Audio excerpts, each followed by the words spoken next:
Hey, everybody.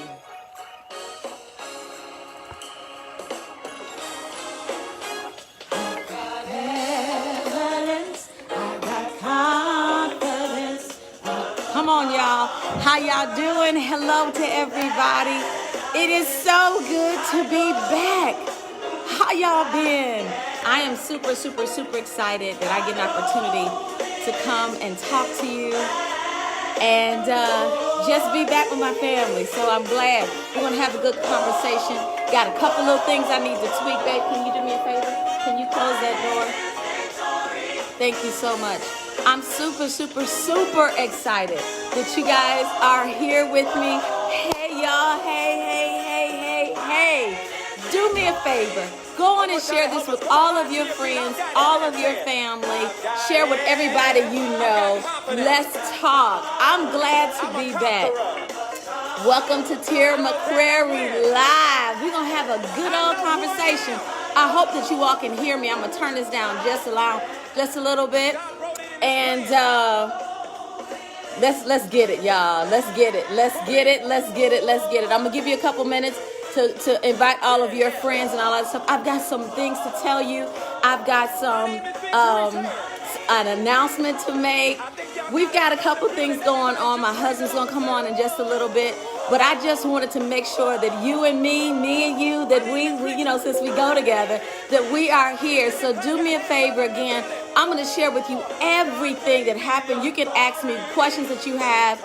I don't mind. And we're going to share this journey with you. Some of the things that I've learned over the week, 6 weeks. And yes, I'm showing you what victory and recovery looks like over COVID-19. But I want to share with you some things that you probably haven't thought about today. I'm going to share with you how this affected my relationship, how it affected my business, how it affected my money, how it affected my faith, my walk with God. When I tell you, it has shaken every part of who I am. So I wanted to talk to you and kind of let you in on the COVID Chronicles. That's all. That's the best I can. That's the best I can tell you. And I know that it's going to encourage somebody. And so if you don't mind, do me a favor. I'm on Instagram and I am presently on Facebook. Do me a favor. Go in and share with as many people as you can. And let's sit down. Let's chit chat. Let's be the family that I know that we are. I have missed you all so much. Hey, Courtney. Hello, my love. Hey, everybody coming on in. I am so glad that you are here with me, and I'm so glad that we're going to get a chance to talk. So hopefully everything will act right, and I don't have any issues with logging in because my computer wants to do something different. I don't know why it wants to do something different, but it wants to do something different. And it has totally logged me out of Facebook. So unfortunately, I can't share with as many people as I would like, but I'm going to share with as many people as I can. How about that? And if you guys have questions or anything like that, you're more than welcome to come on in and ask me the questions. And so let me start off by saying this. I want to say thank you to everybody who has taken the time to hear our story, to pray for us, to send us well wishes, to send us food, to sow, to guide our lives, to make sure that we ate during our time of recovery, because we really literally could not even barely stand up because we were almost faint. I know as many times I was holding on to the counter, just praying to God that I would not fall out. There was many nights that I went to sleep praying, God, please don't let me die in my sleep.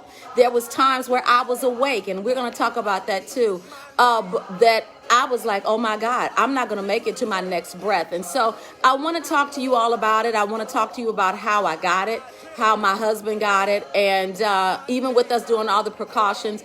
And then I want to talk to you, like I said, about how it affected the people that I love in my life, and of course, how it affected you guys, because many of you all were in my inboxes, and I just want to say thank you. I appreciate you so much. And so let's do these COVID Chronicles. Let's get down to business. I'm inviting everybody I can. If you don't mind, go on and invite everybody that you can, and let's be a part of this conversation, because check this out. If it's not me, it could potentially be someone else that you know, and God forbid that it's you. And so I want to give you some insight, what works, what doesn't work, all those things, all those remedies, all that other stuff that, people were putting on my page. Y'all saw me go off the whole 9 yards. So, but let's get down to it. I'm trying to invite as many people as I can right now on Facebook. If you don't do me a favor, if you don't mind, do me a favor and try, if you can, put these in any of the groups that you're in, and let's get this dialogue. Started. So with that said, to those of you all who don't know me, I am Tier Wilson McCrary. Some of you all know me as Bishop Tier. Many of you know me as Madam CEO. But however you know me, I want to say thank you for being a part of this experience. Thank you for being a part of this journey. Even if you were watching and you didn't say a prayer, trust and believe, I'm not mad at you. I'm just glad that you are aware, because I wanted to make sure that I put videos out, even when I could barely breathe, that you knew that this is a very, very real thing. This is not a Republican, a Democrat thing. This is not anything I say is demonic, if anything, but it is not anything other than a real virus that affects real people, that is killing people every single day. And so, hey there, Courtney. So I want to make sure that you all are here, and I want you, hopefully, that you all can sit and stay with me just for a little while, and then I'm going to let you go. And then do me a favor, when we're done, go on and share. Many of you all have still asked, how can I sow? If you'd like to sow, you can do so by using the Cash App, the $, and the name, my name, Tier, T-Y-E-A-R, Cash App, $, T-Y-E-A-R. So the first question I always get is, how are y'all doing? Are you fully recovered? And what was it like? And how did it affect your family? How did it affect everybody? Wow, come on, let's bring these numbers. Let's keep bringing these numbers up. We've got almost 100 people on at this part. So, how did it affect me? Actually, let me start from the beginning. Thank you so much, Lisa, for putting that there. You are my girl. Lisa is all, some of y'all been waiting for me to come back. I've got friends that I have not talked to in so long, and they reached out to me. Listen, the first thing I want to say is Scott and I was at an event. All right. It was a small event. It wasn't something, we didn't go to a concert or nothing like that, because in Georgia, that was not going to happen. And there was a young lady who was unexpectedly, she showed up and she came behind us. Like if Scott was sitting here, she came behind us and loved on us and hugged on us. And she happened to be carrying the virus. She had been sick 2 weeks prior. She didn't think anything of it. However, she did have it. I listened to the Holy Spirit, and the Holy Spirit said, ask her, how was the food? We were all eating the same food. And no, you don't get it from food. So I don't want y'all to be thinking that. And I listened to the Holy Spirit, and I asked her, she said, you know what? I can't smell and I can't taste. And immediately I knew that was one of the first symptoms of COVID. And I encouraged her during the week. I said, listen, I need you to go, and I need you to go get a test. She did go get the test. The test came back positive.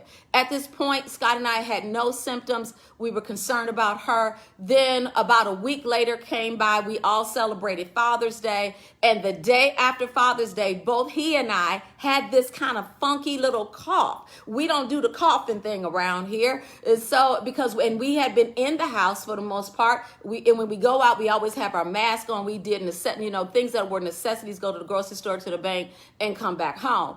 And but this day was a little bit different. And up to this day, we had, like I said, this was not I'm going to give this to you. But this is something that happened. And so when we ended up with this crazy thing that we had, this virus, we didn't know it was virus. Because we knew what the symptoms are, but we no, that ain't happening to us, because it was nothing like people thought. We thought, ventilators and all that other stuff. But I know for me, I was like, I know I can't be catching this. So one day Scott got up and he said, I cannot smell and I cannot taste. And he darted out here and went to the ER. When he went to the ER, he was there for a few hours. He said he wasn't feeling good. He was kind of tired. I was kind of tired, and I started getting a little dizzy, and we were coughing a little bit. And before I knew it, he came back and he said, I tested positive for COVID. Well, I'm all up in this space. The way y'all see us on video is the way we actually live. We're always around each other, up in each other's spaces. We actually like each other. You know, we've been married for 150 years, so yeah, we actually do like each other. And it just so happened that because of my close proximity to him, and again, please share this in every group that you can, because of the close proximity with everybody, I mean, with him, I became concerned, and I said, you know what, this is not good. Within 24 hours, I had fever, I was coughing, I had no appetite. I ended up going to the bathroom quite a bit. At nighttime when I would sleep, after that day, I would go to sleep and I could barely breathe. I couldn't make it up my stairs by myself. I was holding on to pieces of furniture just so that I can stay upright so I wouldn't hit the floor. And then when I went to sleep, I started having hallucinations, and it was really, really bad, y'all. I mean, my dream state, it was as though something, let me say it the way I want to say it, something took over my dream state. It was like I had no control. I could not stay awake longer than 2 hours. It was the craziest thing. Ladies, if you've ever been pregnant and you know that little baby takes over you and you just kind of, it was as though I was in gestational, pregnancy. And it was awful. I have had asthma since I was a little girl. My asthma kicked in. At this point, pneumonia started to kick in. We had it for about, how long was it, Scott? About 2 weeks? 3.5 weeks. Well, at this point, we had it about 2 weeks at this point. And it had gotten so bad, my husband said, you're going to have to make a decision. Do you want to go to the hospital? And in my heart and in my head, with all this stuff going on, I live in a predominantly white area. I think it's probably 3 people of color in my entire subdivision.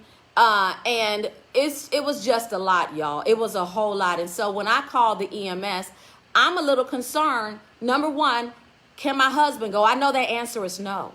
Number 2, who's going to come and get me? And are they going to take me to the hospital? That was number 2. Number 3, are they going to know what to do if I pass out in this house? What are they going to do? Now I'm on a breathing machine, and I'm taking breathing treatments 3 and 4 times a day, sometimes 5. I'm not eating. I'm trying to stay dehydrated, and so all I really was eating was watermelon because I knew it had a lot of water content, but I couldn't keep anything up. I went to the hospital. Let me tell you this, I couldn't keep anything down. When I told my husband, I said, I don't want you to call the hospital. I don't want you to call them. And you guys, please share this with as many people as you can. I don't want them to call. I don't want to call them. And I had to talk to my faith. Let me tell y'all, some of y'all think you believe in God. You don't know how much you trust God until you're in a situation where you are breathing through something that is as small as where it feels like you're breathing through something that's as small as a straw. And so at this point, I didn't know I had pneumonia. They ended up coming and they said, we cannot give you a breathing treatment. How are you the ambulance and you can't give me a breathing treatment?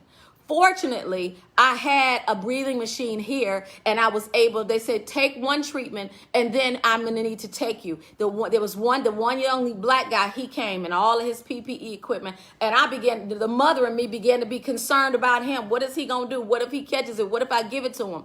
And he came in my house. Now, all of this time, my husband is very, very ill. My son, my youngest baby, fortunately, he was taking care of me.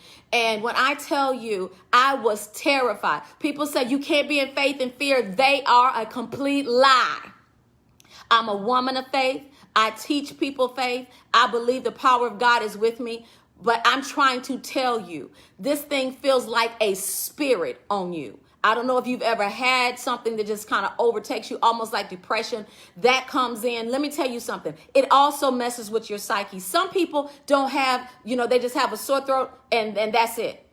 We had every single symptom that they have published that COVID had because we had underlying issues. My husband had previous heart issues. And so it was affecting his heart and his heartbeat. And we're trying to make sure that his blood pressure is staying down. And I'm worried about him and what's going to happen to him and who's going to take care of him while I'm in the hospital. And when I get to the hospital, is it true that they're going to try to put me on a ventilator? Well, that is true. So I went in and I told them, I said, I can't breathe. They're like, we can tell you cannot breathe. They did the air gases and everything.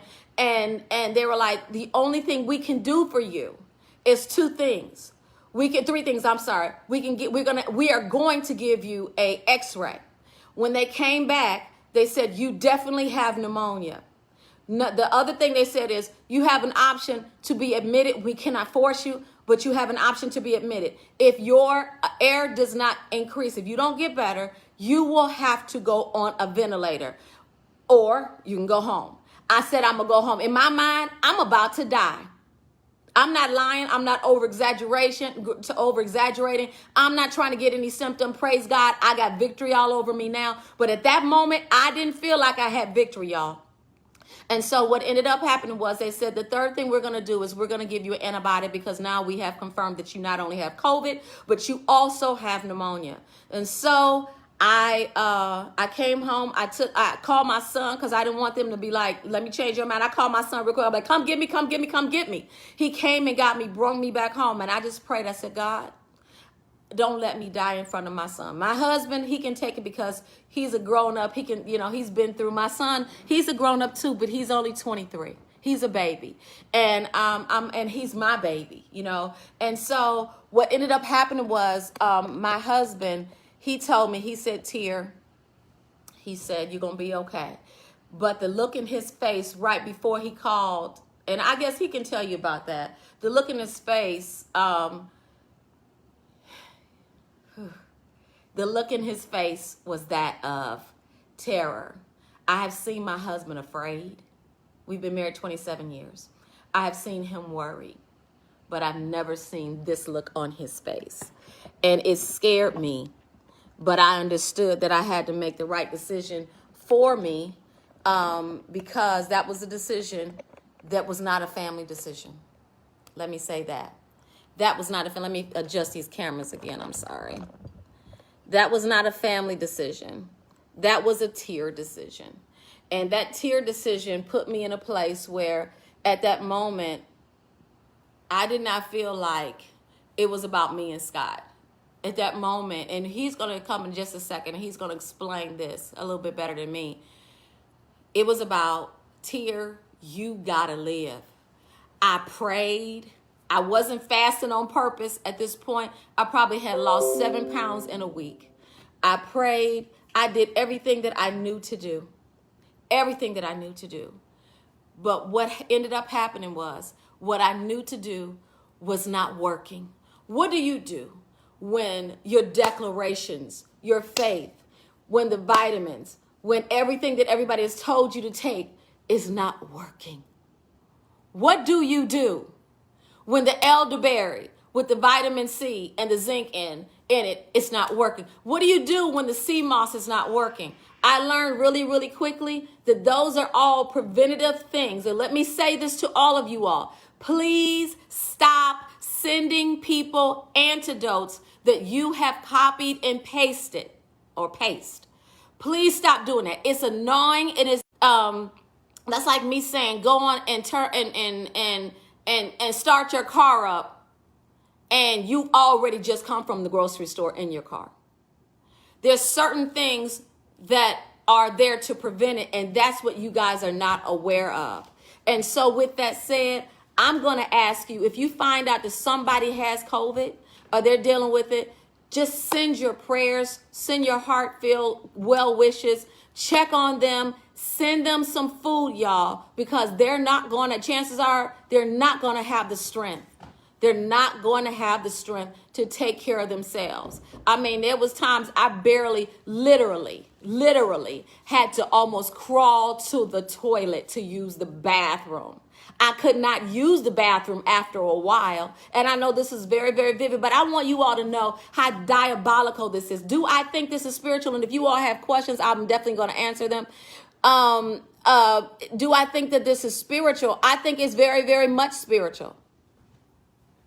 I know that it is a man-created or human-created virus, but I know that I really believe, and I asked my husband one day, remember me asking you, I said, babe, what do you think God's hand is? And you want to come join me?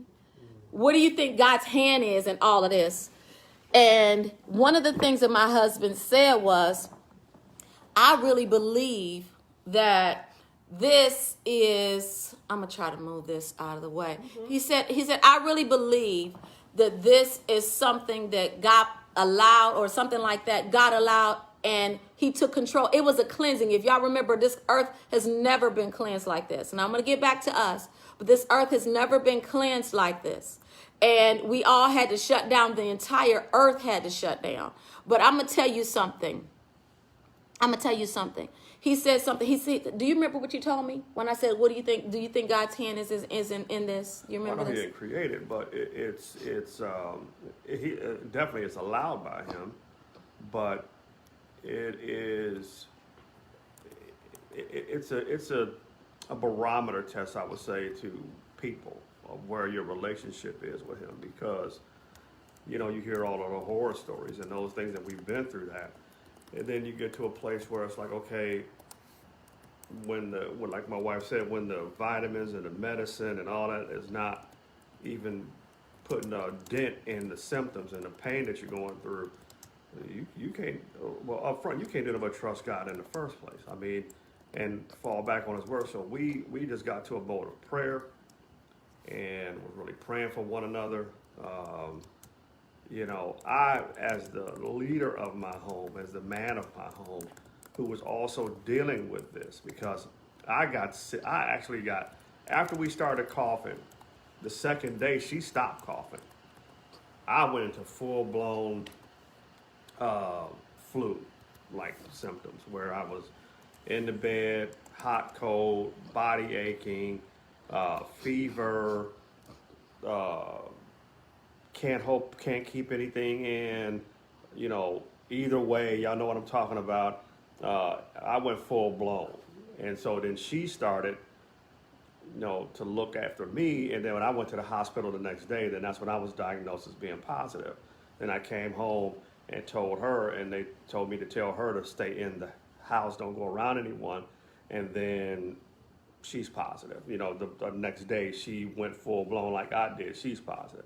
And so you can't do nothing but trust God. And however it was created, however it was introduced to the earth, it's no different than anything else that something evil will bring into the earth, but you have to trust God in the midst of all that.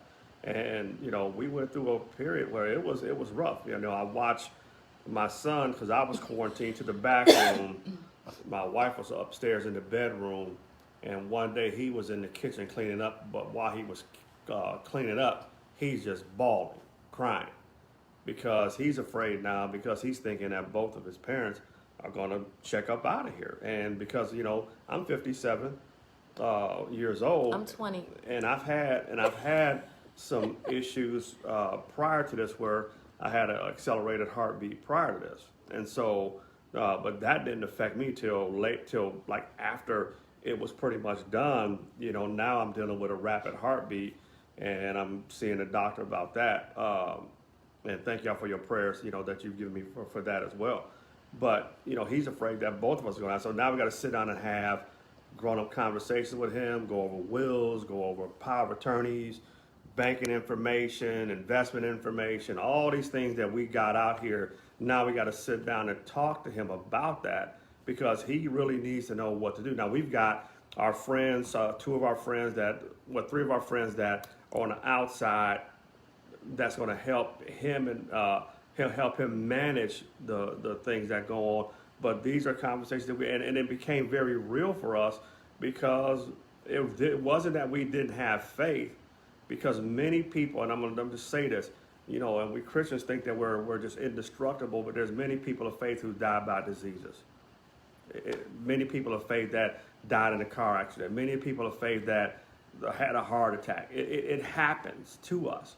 And so we had to talk to him about that, and it got to a place where this became very real. And the day that I had to get 911 for her, is the day that Uh-oh. she was Sorry, sitting. guys. I'm sorry. When we were sitting here on the couch, and she was sitting on the couch, and she just started coughing, and could not stop, and got to a point where she couldn't breathe. And then I looked at her face; tears are running out of our eyes, like a bunch of tears, and she's looking at me like, "Scott, this is it." I saw it in her face, like it was because it was like her lungs were shutting down, and she's looking at me like, "This is it." And so, what am I going to do? All I could do was start praying for her. Put my hands on her, start praying for her. My sons were praying, and she's still coughing. And, at that point, I'm like, baby, you got to go to the hospital. There's nothing I can do. So you got to get you to the hospital.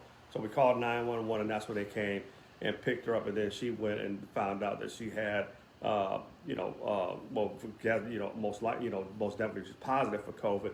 But she also had pneumonia in her lungs now. She's got, had asthma and bad pneumonia a couple of times before. And so, the devil's been after us especially me. Yeah. I don't know why he don't like me. I don't care that much about him either.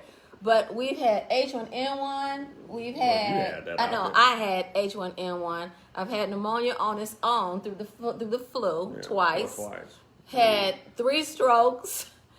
I'm telling you, car accidents, but God, God got us through all of it. He got us through all of it. And so for people who would say, well, I don't know why y'all out there not wearing masks and not social distancing and all these things.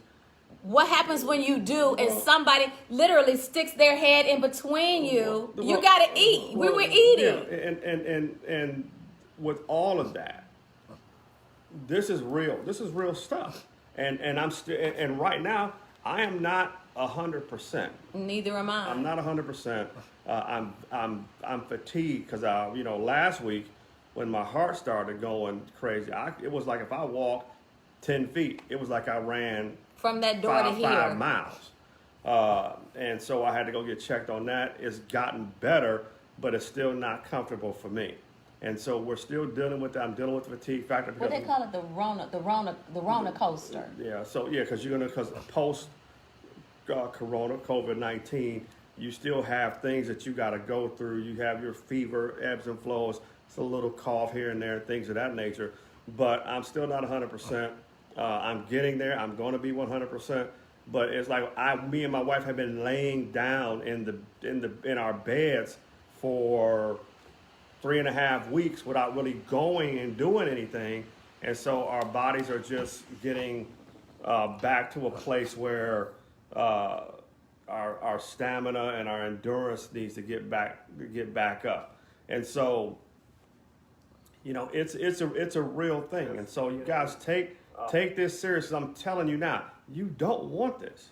You do not want it. Because it affects everybody differently. And I just thank God. One of the things that I ask God for me and my wife is that please don't let us end up on ventilators and those type of things, or our lung capacity gets to 40%, or where your oxygen level is way down below and at 40%, because that's usually the crossroads of whether you're going to make it or not. And we didn't get to that point. She could have, most definitely, but I prayed that that would not happen for us, and that we were able just to fight it here in our house.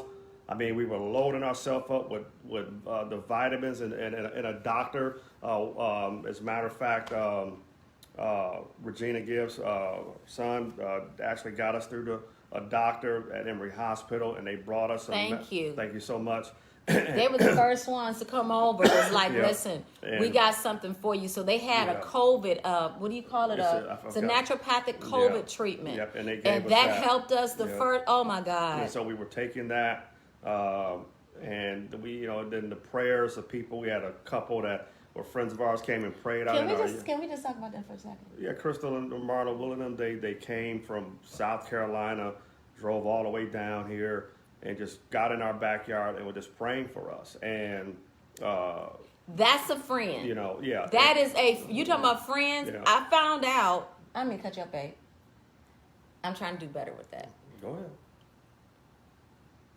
I found out who my friends were.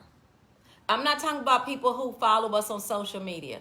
I'm talking about I really found out who our friends were. I know everybody does not deal with this kind of thing. Everybody deals with it different. But can I tell you, my friends stepped up. They came and got prayer chains. You know, when I mean prayer chains, those of you who may not know what a prayer chain is, that's when they call their friends and they have a specific time and they all got on Zoom and they were praying.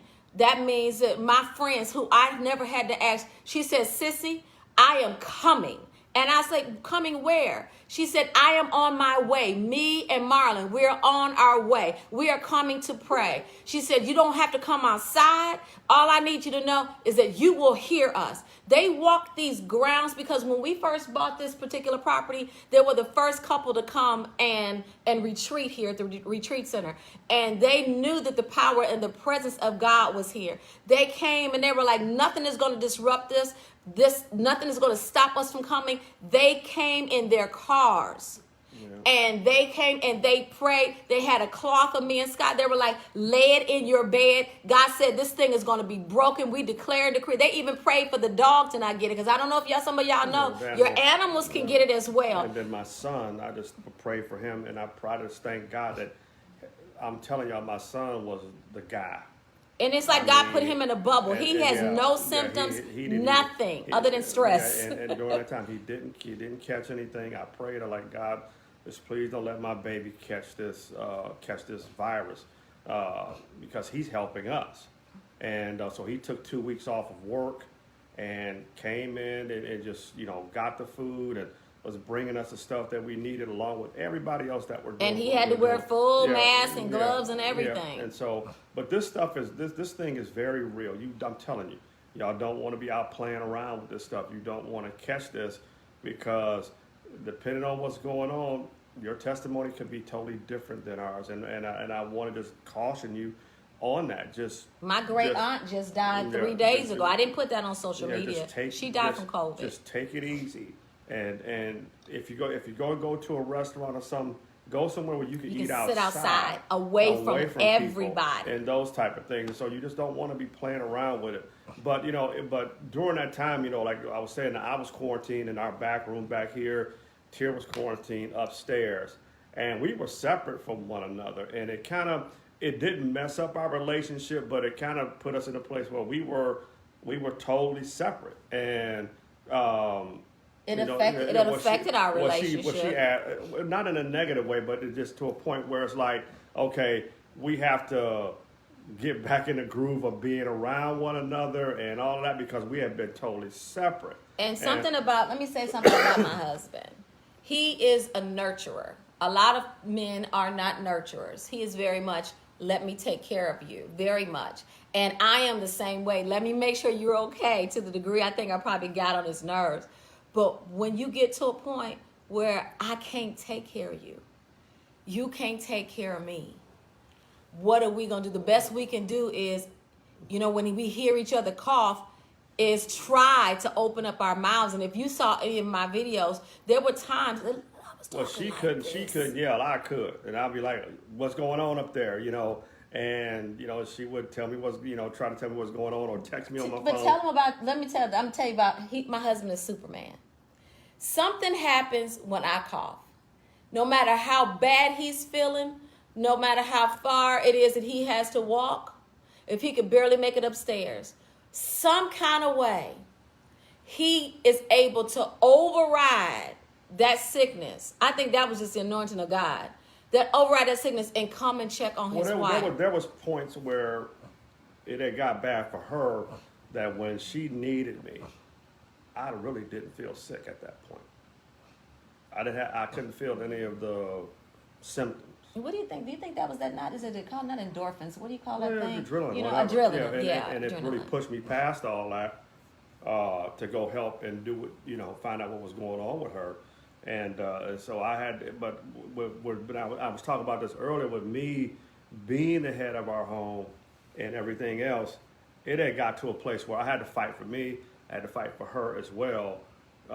Even though I couldn't change the result of anything, but as far as making sure she was taking the medicine that she got to take, because my wife has a tendency of sometimes not want to do that. Well, you got to remember, as soon as I got home with the medicine, I got throwing up. Yeah. She got kind of sick from the one medicine from the hospital. So. And that's the medicine I needed for I was pneumonia. making sure that we were taking everything, doing breathing treatments, doing steam, ginger and steam treatments over the hot pot, and doing all that, breathing and everything else. So I was just trying to make sure that we were both doing everything that we needed to do. But you really just have to. You just got to let it take its course. Well, yeah. And you got to pray, because I'm going to tell you something. And I'm going to ask him this question. I've never asked him this question, so you all were here to answer first. I literally felt like I was not going to make it. That day I had to go to the hospital, I felt like I was literally dying.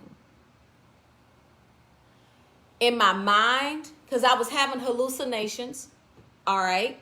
In your dream state, let me say to my dream state, not yours, because you'll never get it, but our dream state, and I just asked this from my husband yesterday, and my question to you was, were you ever afraid that you were going to die? Oh, yeah. I mean, those thoughts were, the fiery darts of death were constantly being thrown into my head. And I had to fight through it, because I started to get to a place where I started thinking post Scott dead. Okay? What does that mean? I got to make sure that everything's done, that they're taken care of. And I got there. Because at one point it got real bad for me, where I was feeling really horrible. And then also her. Can you I started talk about thinking, your sleep? My sleep, I was having crazy, off dreams. And you don't have any control over it. Then I wake up and it start back over, right where it left off. And it was always bad. It was bad stuff. And, and so, during this time, it's constant prayer and spiritual battle that you're going to go through. But I got to a place where I had to think about, okay, if she's gone, what do I got to do here? It's, all of that. How's my baby, and my baby's going to take it. What am I going to do? So those fiery darts are constantly going in your mind, because you are dealing with something that can kill you. It's not like this is a regular flu or anything like that. It's a very, very serious situation, and it can at times can be very, very scary. Yes, it can be very scary. Fear creeps in and tries to knock out your faith, because when you're sitting there coughing, I'm talking about for maybe a minute. For a minute of coughing like that, your lungs collapse. Then you can suffocate. All those things going on, especially with her when she had that episode. So now I'm there. And I had to think about that. And I had to fight through those things and said, okay, you know what? I'm going to fight to live more than I'm going to allow fear to cause me to worry about dying. So I'm going to fight to live. And so I wouldn't watch the news. I wouldn't watch nothing that was talking about COVID-19, who's dying. Can we talk about that for a second? That is so important. That what you are allowing to come into your spirit man and your brain, because that's all you're hearing. Yep. I watched Hallmark. Thank God for the Hallmark channel. You're watching Christmas movies. Christmas is my favorite time of the year. So I'm having Christmas in July. And we were playing the healing music. Yes. The healing music in our room. All through the house. It didn't stop the hallucinations, but it allowed us to have peace. Yeah, and I was not going to let anything that was going to cause our minds to become negative. Because, see, guys, stress and those things send off different chemical imbalances in the body. And it's going to all it's going to do is aid the virus. And so we had to stay positive as best we can and not allow things to, happen outside of us or influence us to become negative or feel negative in any kind of way. And so... that means including those of you who may not have somebody to go through this with. If you get it, you may have to be alone, because a lot of people are alone, especially if you go to the hospital. And I had people to tell me, why are you putting videos up on Facebook? People are not, they don't care about you. And I'm here to tell you, do not believe that somebody who you don't know you guys showed us how much is praying for you. And so the hallucinations were, I was seeing black things. That's what the first thing you started seeing, moving in the house, across the room and stuff like that. I didn't know that you saw that. I was seeing it too. I would see it here, go like right I would there. see it over here. Yeah, well, all the time we'll go across there, and so you got to pray, And one time I just got up. One time I saw this guy off the couch, and I just immediately went into warfare while I'm sick, and start praying for the peace in my household. And I haven't seen anything, recently. I love you too, Sharon. But I know that, when there's a spiritual attack like that, things. The forces of the hell or whatever we want to call it are there to aid what's trying to take you out. Do you remember about a month ago? No, maybe 2 months ago. My husband had a dream, I had a dream, and my son had a dream. It was one thing that was in common. But when I had my dream, I kept, the spirit of death literally came and visited me in a dream, literally. This was a couple months before, maybe about a month before. And I had that dream where something kept trying to pull me into this blackness. Happened one night where I was going to sleep, and I just felt something trying to pull me into this blackness, like it was like nothing there. Doria said, I felt the blackness. Yeah. Hey, you guys, please share this with people, please, on your pages. It was like something was trying to pull me in, and I couldn't get up out of the bed, and I just started fighting through it, and just called on the name of Jesus while I'm fighting through it, and it kept trying to pull me into it, and I was able to kind of fight my way out of it. I sat up in the bed, and I just started to pray. And I went back to sleep, and it stopped. But while I was there, it was literally trying to pull me into it. And it's a lot of things that you see. You see like the hallucinations. Those or your dreams are totally just off. Who that? Dr. Timothy McNeil. Tim, I'm so grateful. It was so good to see you up praying today. Dr. McNeil, you're gonna get through that. And so he's done. Oh, he's done. Okay, he's done. He had COVID-19. That's a dear friend of mine. Yeah, but so it's a lot of different demonic activity going on. And the nights, like he said, the nights were the worst. Now, her nights were bad. My nights were okay. My daytime was not good for me because I was hocked up on NyQuil. So I wasn't taking NyQuil. I couldn't because of the medicine I was taking. I need to go to sleep, and because I hadn't been sleeping. I hadn't been sleeping at all, and I lost about 15 pounds. I lost 15 pounds. Yeah, we lost a ton of weight. Although I look really big on that video. I'm only a size like 8 now. Because the way that camera was sitting. Yeah. And so Did you notice that? Like, dang, she looked real big. and so I lost like 15 pounds because I was constantly. We were dehydrated. I was dehydrated, but and it was rough. Let me ask you this. How did it impact our relationship? Well, I mean, like, you went through the thing. You didn't feel married. We're having some connectivity issues. Okay. And the reason why she probably felt that way, I felt kind of like things were different. Not that I didn't feel married, but I knew that there was a separation there.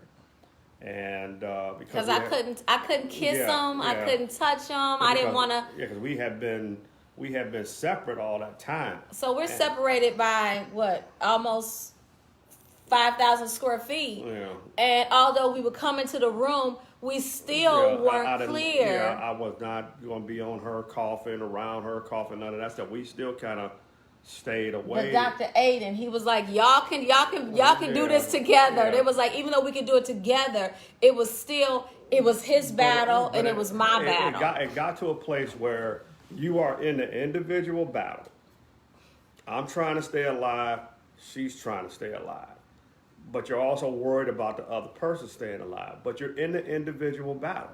and it almost becomes a thing where, man, I gotta get there. I gotta focus on. It's almost like a selfish thing. Almost like I gotta focus on me right now. I gotta get there. It's not selfish. It's self-focused. Yeah, though. yeah. You focusing on yourself, and you're trying to do everything that you can to get well, and for the other person, for yourself, all of that, and vice versa. So we were split. We were separated a lot, and it got to a place where it becomes habit. Okay, I'm in my room back here, she's in her room up here, and even when we started to get a little well, it stayed that way. So she's like, "Babe, I don't feel married," and I understood. And I would FaceTime him. We in the same place, but I would FaceTime him. I understood what she meant. Not that we were having problems, no, but it was like I want to get back to how we were before we got this virus. But we just didn't have we didn't have. And y'all can ask questions. I see your questions. I'm going to answer your questions. Asia, I'm going to answer your question. It was a thing about us recognizing that we all we got. Yeah. So I have to get better for me and him. He has to get better for him and me. And on one of our good days, I said, I need to talk to you. And we sat on this couch right behind me, and he was looking like, oh, God, what she want? She want to have the whole house done while we're sick. Because that's a conversation. But nobody coming over here. And so he said to me, I said, I need to talk to you. And he was like, okay, what? I said, will you marry me? And they love your shirt. Will you marry me? And he was like, no. I said, no, you don't understand. He said, I want to wait till we've been married 30 years, which is only 2 years away. Or 3 years away. And one thing that Scott and I have learned, we were going to get married, do our wedding renewal at the 25th year. But I had 3 strokes. And we understood, and let me say this to all of you all couples who like those monumental days. I know you do. Thank you, baby, because these chairs, he hates these chairs. Who are having these monumental moments, your 20th year, your 15th year, whatever. When you are faced with death, when you are faced with something bad potentially happening to your family, when you are faced with the likelihood that you may not come out of something, let me say this to you. Do not wait. And I told him, I said, I just survived death. And he said, I know. The look on your face told me everything. I thought I was trying to hide it because I had my hands over my face. It was a face of terror, like somebody was like she was falling off. Not death, terror. Like she was falling off a cliff. Off a cliff, and was headed down. And that's what she looked at. And so she said, basically, we were close to something happening. It could have very, very well happened. And I want to wait on stuff. So I was like, okay, I get it. Because I was at a place where I've got 2 children and grandbabies up in Cleveland, Ohio. And I want to see them, and I was talking about it the other day. I got to get up there to see my grandbabies and my other 2 kids because, my other son up there, he's a nurturer like I am. And he call, and, he just graduated from nursing school and all that stuff. So now he wants to practice on me, I guess, so telling me what to do. And I love him for it, but I want to see my grandbabies, and all that. And we were talking about us, babe. We were talking about getting married. No. I'm trying to put it in context that you don't. When you understand how fragile life can be, you don't put things off because of something else. You just do it. So you gonna marry me? I told you, yeah. You gonna marry me like this year? Yeah, tomorrow. Tomorrow, I can't have no wedding by tomorrow. Y'all can't be here by tomorrow. Yeah. We gonna get married this year? Not this year. At the beginning of next year. No. All right, January and something January. I wanted it to be New Year, the day before New Year's Eve, but he said in January. So he's still putting it off, right? No, I'm not. I wanted to end 2020 with a bang. Then December 31st. All right, Sharice, you heard that. So I'll just show up. That's all I ever need you to do. Just show up. I make everything perfect. But the person we got it from, to answer that question. Wait, I'm going to answer that question. Okay. Let me say my part. I was upset about it, They don't know what the question is. Oh, The question that Asia asked, basically, I'm trying to find the question again because I don't want to. Did I you don't feel want the need to. to file a lawsuit against the person who gave it to you? Yeah. So no, But I was because I they was, don't. It wouldn't do any good. Yeah, I was upset and still am upset because it was careless. Even when I had the regular flu, when I came back from Cleveland about 4 months ago, well, about 5 months ago, caught the flu, came back home. I stayed away from people just because I didn't know what was going on with me. Yeah. Not so much of, well, I'm done with the flu, let me go start being around folks. But if you knew that you had issues, can't smell or taste and stuff like that, then the responsible thing to do was be like, let me stay away from people and go get tested. And that did not happen. And so... And then I won't say, let me not say, it was not vindictive. It was careless. Now, the other part to that question that I'll answer is, have you seen that person since?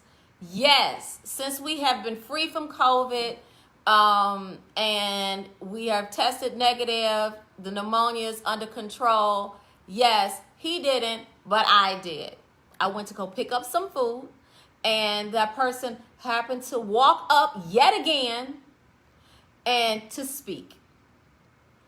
I had been in my head playing how I was going to feel about it. Was I going to just go off? Was there going to be a fight, a physical fight?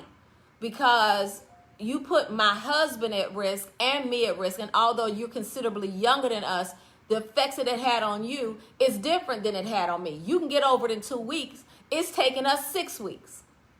And I could have died. My husband could have died. And so for us, it was more serious than with that particular person. She came over. She greeted me. She greeted the person that was sitting next to me who also had tested positive for COVID. She did not give them COVID. He had COVID earlier in the year. And it took every bit of my sha-na-na to use self-control. Because I did not want to use self-control. Can I just be honest? My flesh did not want to use self-control. This was a person that I considered dear to me, had lived in my home. But it was a thing that I knew that it was not done on purpose. But it was done out of carelessness. So at this point, I knew that this person had posted something on social media, and that's what pissed me off the most. Outside of you giving it to us, you were careless. It was not something that was on purpose. But I knew, and you knew, that you were posting, what do they call that? Passive aggressive comments. Talking about that I'm waiting for you all to take responsibility. I can't take responsibility for something that you pass on to me that I didn't ask for. He wants me to calm down. Yeah. That I did not ask for. And so at that point, I said, let me chill out and let me see if this person is at least going to say, I'm not sure I gave y'all this. But if I did, I'm sorry. I want to say, I'm sorry. I apologize. That person was as close to me as I am to you. And I told her, I said, back up. And I looked at her. None of that came out of her mouth. And at that moment, she walked away. No, she said, how was your husband? I said, he's having challenges with his heart. She said, yes, I talked to him. At this point, I'm like, why in the world are you talking to my husband? And I realized she does have a care and concern. She's a caring person, just irresponsible when it comes to some of the decisions she makes. But then she walked away and she said something slick. And I was like, this is it. And she said, you need to stop being so mean and unblock me on social media. As my husband said, we did not allow anything negative, anything that was going to stress us out, any of that. Don't ask me how we doing. Say I'm sorry. But that didn't happen. So I had the option. I did call somebody. I did have a case. But what am I going to do? Sue her? For what? For money? I'm not going to do that. So what the thing of it is that the best thing I can do is go on with my life, let you know how I feel, and act like We don't know each other. And just continue to push on because, and that's what I was saying earlier, it's we're still dealing with post effects from it. So I'm not going to sit up here and. Right, Sharon, right. At this point, she's not even important. Not even important at all. I got to continue to have a mindset of positivity and prayer for me and my wife and my family. Same for her. You know, that's on, you know, that's how you're going to be, that's on you. I just know how to deal with you from here on out. Seriously, I still want to whip her behind. Yeah. There's a lot of people, including my 71-year-old grandma. Let me say this. The joy in the fact that I am still here outweighs what anybody's done to me. Right? Purposely or out of carelessness or mistake. Can we look at it this way too? I'm more joyful that I'm still here, that my wife is still here, and that's what I'm focusing on. That right there ain't even in the big picture things no more. I know that I got so much life to live. She's got so much life to live, and I just know how to deal with people from here on out. Certain people from here on out. And that's just the way it's going to be. Not that I'm going to be mean to anybody like that. No. But as long as this virus is around, you can't come 10 feet near me. Matter of fact, don't come 10 feet. After the virus is over, just stay where you at. Just stay away. And it's not forgiveness, none of that stuff. It's like, okay, if I know you're careless, then I'm not going to let you be careless with me ever again. Those days are over. No hugs, none of that stuff. Just stay away because I don't want this again. And we can, now, let's talk about this real quick because we're going to have to go. And I do have a special announcement, so you guys stay tuned. Thank you all for sewing. I saw those of you all who sewed. Thank you so much. The giving information is at the bottom if you still want to be a blessing to us. I appreciate it. It's the Cash App, the $ TYEAR, or paypal.me/Madam CEO, MADAMCEO. So one of the things that I will say is, and I asked God, I said, God, give me the silver lining. He said, you got 2 silver linings. I said, what's that? He said, 1, you're still here. I would not allow what wanted to take you out because I'm still God. And this is not the first time, but you're going to help people through this because of your testimony. He said, and the second thing is, you don't have to worry about catching it again. This strain, we won't catch again. I'm declaring it and decreeing it. It's not something the scientists say because they don't know. But I know when you have antibodies like we have now, that you won't catch it. But we are still very careful when we go out. We still wear our mask. We're still making sure that we're cleaning our hands. We got hand sanitizer everywhere. And so we use it.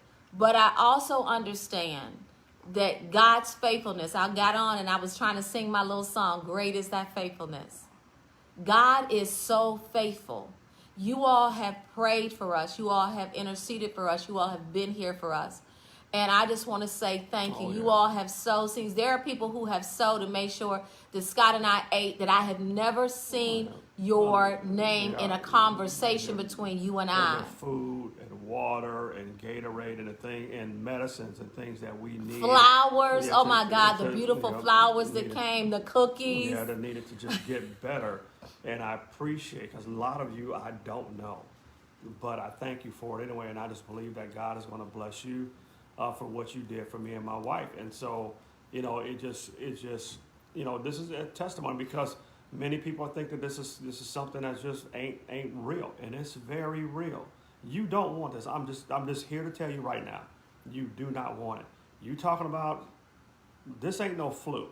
No, it's worse than the flu. This is worse than the flu. This is worse than pneumonia on its own. Yep, and you don't want it because it's just horrible. And so you guys be careful. Wear your mask. Social distance. All those things. Like I said, if you want to go to a restaurant or something to eat, see if they find one that's got an outside patio that you can eat outside and stay away from people and those type of things. Wash your hands. Do your best not to have to ever go to a public bathroom in the restaurants and places that you go, because those are some of the most effective places. But I just thank God. and we're like I said, we're not 100% physically yet, but we are getting there. We're in the 90s. We tried to go out yesterday, and we literally didn't walk far, and we were exhausted. It was like so that's part of the roller coaster. We came back home and just rested, and so we're going to get there. We're going to continue to take the medicine, the vitamins and the herbs and stuff that we've been taking. We're going to continue to receive all of the prayers and things that you guys. Oh, that dog, yeah. That's Zoe. Yeah, the dog. She has been on it. Yeah, and what was crazy about the dog? I'll say this. Instagram, we're gonna go out and come right back in. So don't think we lost you. Just come right back. Yeah, my dog knew she was sick. I didn't know I was sick. Because she kept coming around and was like doing this funky barking, but she was looking at Tyr in the face. She was looking at Tyr in the face like, what is wrong? Like, you know how dogs are concerned, and the dog was just like, you know, knew something was wrong with her, and so, but that's the dyed-haired dog that we got. The thing she's all that, and so, but for real, guys, we appreciate you for all that you guys have done. Continue to pray for people. This is very real. People are dying from it in the hospital for many, many days. And I just thank God that we didn't have to spend, a lot of time in the hospital, that, we battled through basically the pneumonia and those type of things, and that we're getting back to 100% and go from there. And so, I'm just continue to stay positive and continue to thank God for continuing to heal us. And you guys pray for us, and we'll do the same for you. Now, before we go, if you guys have any other questions, please please let us know. And we'll answer question again. I did see people talking about the sleeping. Miss you too, Maurice. The sleeping thing they're asking is that the worst? That's not the worst of the virus, but that's the part that you cannot control. Yeah. Death does come and it does visit you. Yeah. You hallucinate. You see things. Am I saying it happens to everybody? We had all the symptoms, so it definitely happened to us. What vitamins are we taking? We are taking right now. We are taking zinc. We're taking vitamin C. We're taking elderberry. We have a lot of ginger, magnesium, and turmeric. I don't take turmeric, and I take my antibiotics that I have to take because of pneumonia. I take the turmeric, ginger. We drink a lot of ginger drinks that we make for ourselves with real ginger, and a lot of breathing treatments. Definitely a humidifier is definitely a must, and so that's what we've been taking. And honey, pure honey that we had, and you stay away from dairy. Yeah, stay away from all that, and you don't want to eat anyway. And you hydrate, so get a bunch of Gatorade, a bunch of watermelons, fruits, and those type of things, because if you had it like us, you're gonna have the diarrhea. You're gonna have the throwing up. You might not be able to use the bathroom at all. That's the thing that I went through. I went through the fact that I was constantly eliminating water. And I went through I was not using the bathroom but one time every 7 days. So it was an extreme. Yeah, so it kind of depends on where you're at. But you take those medicines. Like, we're not saying that we're the cure people of telling you what to take. We just know that the doctors who told us what to take, we grabbed those things and we took them, and it helped us a lot. But the thing is making sure you got magnesium, zinc, and the vitamin C, and I took the turmeric for sea moss. Yeah, sea moss, and those are that does. And let me say this so we can be very clear. That does not treat COVID. None of what we just said really treats COVID. what actually treats COVID is time. Yeah, and rest. And rest, Yeah, and let it work through your body. Those are things that you really need to be taking care. If you don't have COVID, you need to be taking those now on a consistent basis. And just build up your immune system. Start building it up now, because And we're praying for Sabrina. Sabrina, we're praying for your husband. All of you all who have had who have had COVID-19, if you could put it in the comments, I had it, so people can understand, even if you're not sure, you didn't have all the symptoms, but you tested positive for COVID-19, put it in the comments that I had it. If you choose not to, you don't have to. The reason why I'm saying this is because a lot of people that are on this thread that are going to watch this still don't believe that it's real, no matter what we share with them. Now, I will say this. It did affect our businesses. But one thing that we were prepared for, because I said, how did it affect our business? How did it affect our money? Yeah. Scott and I, we were very fortunate that we had systems set up in place to automate our business. And God still sent people who were like, I want to have a session with Madam CEO, but we're going to wait till you're done. We want to have it. And so God sent people to be our customer. What happened? Her whole family had it. Oh my God, her whole family had it. Coleman. Okay, I'm trying to see. It's right there. Oh my goodness, Tanika Smith Coleman. My whole family, all six. Yeah, that's Altisha. So you guys know.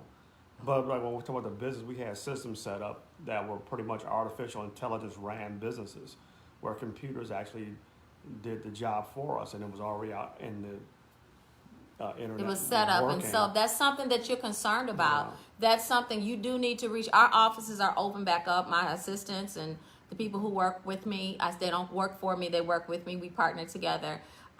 We are here to assist you and to help make sure that you are set up correctly. Also, I will say this. I have a special announcement. Outside of we're going to get married, he just said we're getting married on what day? I think I'll change my mind. Did he just say that he changed his mind? Yeah. He just said he changed his mind. You said the 31st, babe. Come on, now you know that. 31st? No, that's New Year's Eve. Yeah, you said so the 30th. I'm gonna shoot my so guns the 30th. too. You're not shooting no guns. I want to shoot them guns. No. On the 30th, we're going to get remarried, I guess, unless we do it on the 2nd of January. One of those 2 days. All right. But yes, wear your mask. Let me say this to you, to my family on Instagram. Please go back and look at the HGTV. Is it HGTV? Whatever it is. Back, I recorded the first part if you're just joining in. Those of you who are just joining me in, thank you so much for being a part of this. Thank you all for sowing your seed. I saw your seed that you sowed. Yes, wash your hands. Take every precautions that you can. We are going to renew our vowels.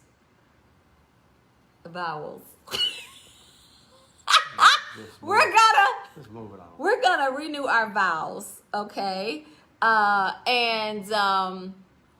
Yeah, that's what we're gonna do. We're gonna do that at the end of the year. I've got to get some help to get that done though. And because all he has to do is show up.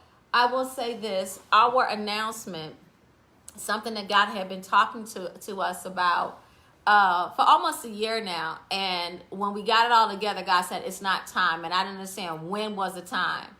And so now is the time. And so I want to make the big announcement. The big announcement is that Madam CEO Inc., it is a small business advisory profitability firm. I basically coach people into 6 and 7 figures with their ideas they already have.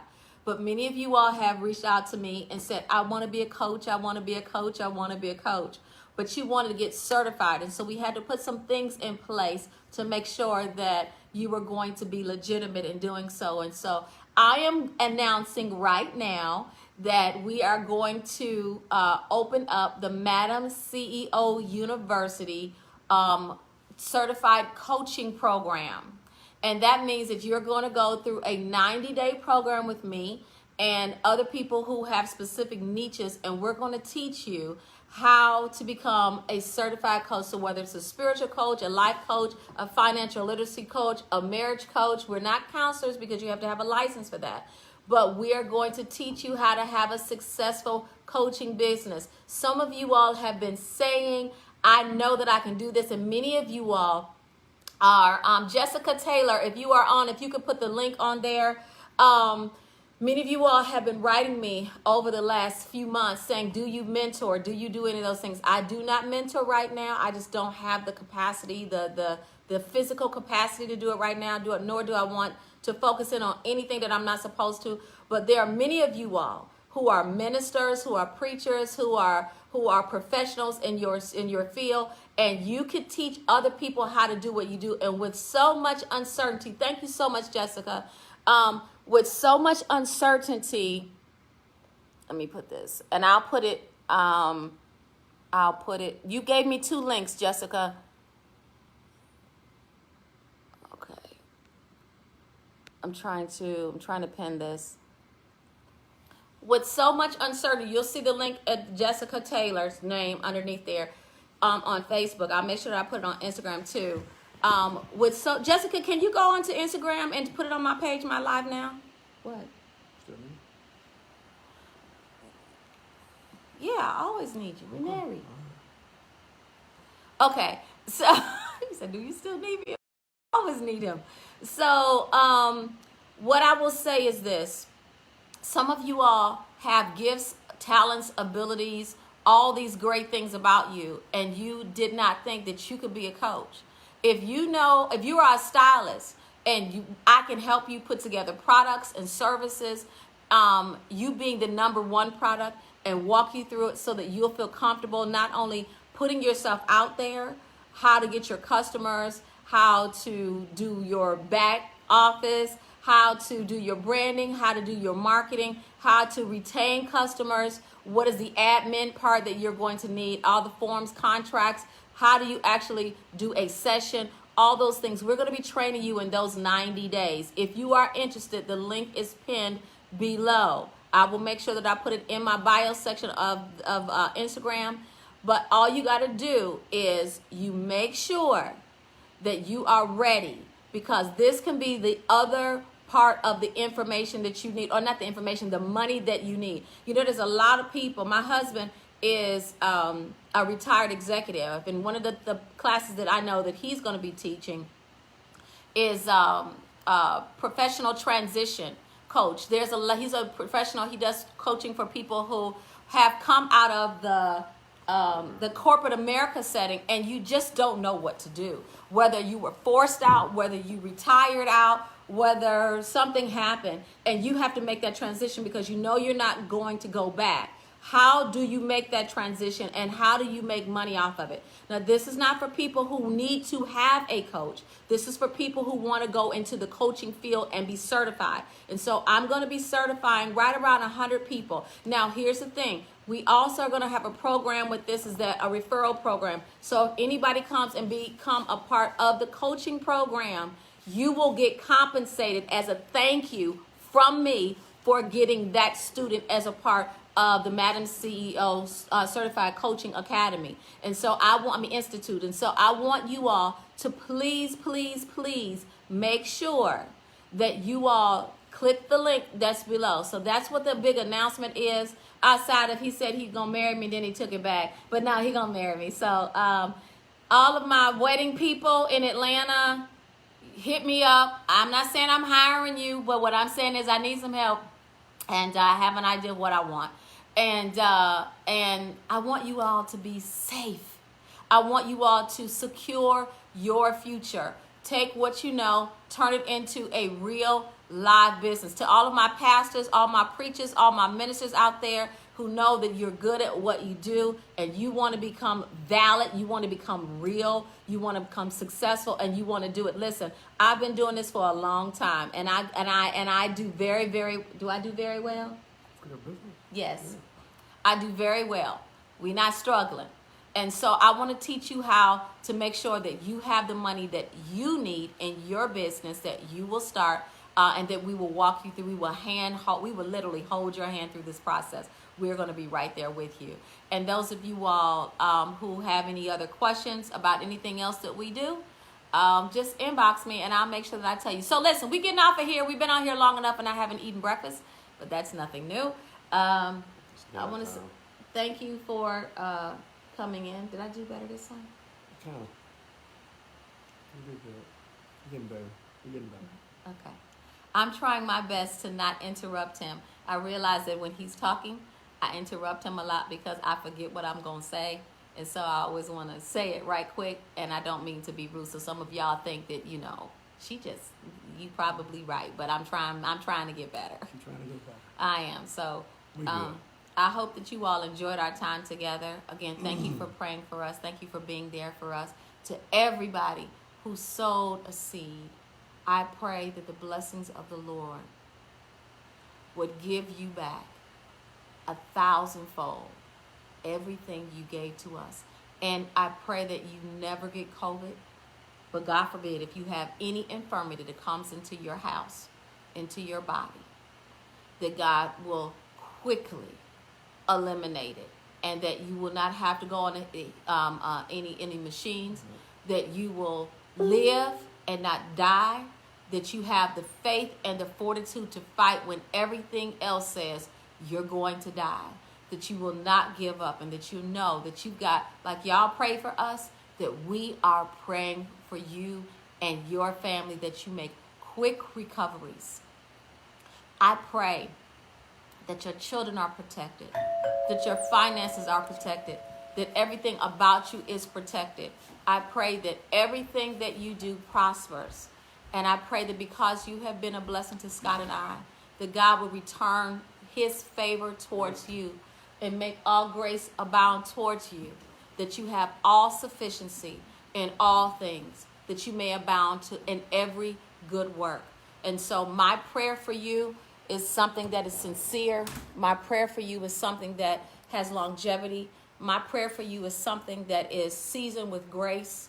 And my prayer for you is something that I know that God will be faithful to listen and to make sure that he is there for you. So listen, I am going to see you guys probably on Tuesday. Make sure that if you are not following me, that you follow me on Facebook and you follow me on Instagram, Tia McQuarrie. If you are interested in the coaching program, becoming a certified Madam CEO coach, please use the link below. I'll post again a little bit later on a different post. Share this video with everybody that you know. Instagram, I know it's going to be a little difficult, but you can share it. I'll leave it up on the HGTV or whatever that thing is called. IGTV, not HG. IGTV. And do me a favor. Love on each other a little bit more. Yep. Tell the people you love, that you love them. And show them. Yeah. And stop putting things off. Life is too short. I love you, Pumpkin. Love you too. You didn't sound like you was convincing. No, I'm too convinced, girl. Shoot. I've been through 3.5 months of COVID. Fight for You did it 3.5 months. Fight for your dusty butt. So, hey, you know I love you, man. Guys, we'll see you next time. Bye.